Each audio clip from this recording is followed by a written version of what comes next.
Verse 6. But godliness with contentment is great gain, for we brought nothing into the world, and we cannot take anything out of the world. But if we have food and clothing, with these we will be content.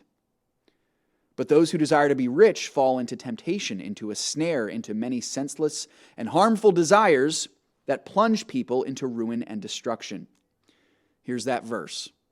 For the love of money is a root of all kinds of evils. It is through this craving that some have wandered away from the faith and pierced themselves with many pangs. We close with verse 11. But as for you, O man of God, Timothy, flee these things.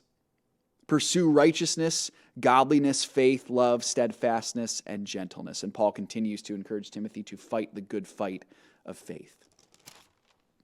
There's a lot to be said in this passage here, folks. But I'll start with this.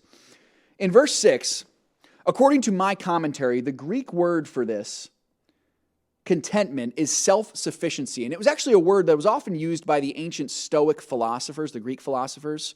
They were unwavered by external circumstances. They had a steadfastness about them that they were happy and content with whatever came their way. Now, the Christian is to have this same unwavering steadfastness in all circumstances. The difference, I would argue, is we are not self-sufficient, though. We rely entirely on God. That is where our contentment comes from. We understand that God is the giver of all good gifts. And because of that, we can trust confidently that God is the one who will provide for us our needs.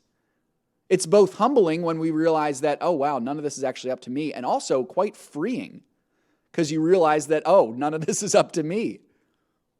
God's got the hard job. He provides for my needs.